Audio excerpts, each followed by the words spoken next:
મારા જે સૈનિક છે કાલે રજા ઉપર આવ્યો હતો, એક ગાડી લઈને ફરતો હતો હિંમતનગરમાં, એ રજા ઉપર આવ્યો હતો. એના સાથે જે એ ડિવિઝન પોલીસ સ્ટેશનના જે પણ પોલીસના કર્મચારીઓ છે, અધિકારીઓ, એમના સાથે જેમ ઢોર માર મારે એમ મારવામાં આવ્યો છે.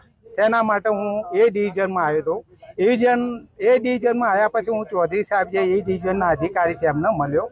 એ અમને કીધું ભાઈ અમે એના પર એફઆઈઆર નાખી છે, અમારા અમુક એના પર તમે એફઆઈઆર ફાડી તો અમારે તમારા જે અધિકારી એમના પર એફઆઈઆર ફાડવો છે. કારણ કે સૈનિક બોર્ડર પર આજે રક્ષા કરી રહ્યો છે અને રક્ષા કરી રજાઓ પર આવ્યો છે. એના સાથે ઢોર મારવામાં આવે ને આજે એ ડિવિઝન પોલીસ સ્ટેશન ને મળ્યા તો એ અધિકારી અમારું નથી હોભરતો. અમે એસપી સાહેબને મળ્યા તો એસપી સાહેબે એમને એક જ જવાબ આપ્યો, ભાઈ અમે એફઆઈઆર ફાડી છે, તમારી એફઆઈઆર નહીં ફટે. મુકો તમે એમ કહેવાય અમારા પોલીસ વાળાને માર્યા તો અમારા સૈનિક જે માર્યો જે વીડિયો છે તો તમે અમારી એફઆઈઆર ફાડો. અમે એના પછી અમે ડીઆઈએસપી સાહેબને મળ્યા છે. પોલીસ દ્વારા જે તે અધિકારીઓ દ્વારા એમને મારવામાં આવ્યો છે.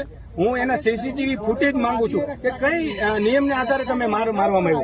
કોઈ પણ અપરાધી હોય એને જો ગોંધી રાખવામાં આવે તો પણ એને નિયમ એવો છે કે ભાઈ સીસીટીવી કેમેરા ત્યાં હોવા જોઈએ.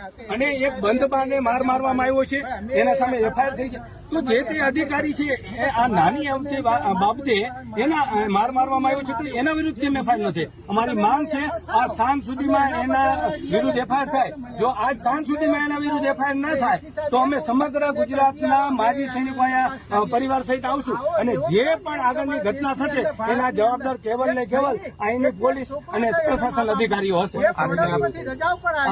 જે તે અધિકારીઓ એને 5-6 જણા વ્યક્તિઓ હતા, એમાં એક એએસઆઈ અને બીજા અન્ય પોલીસ હતા, એના વિરુદ્ધ કાર્યવાહી થાય. કેમ કે એ 6 થી 7 સાહેબ અંદર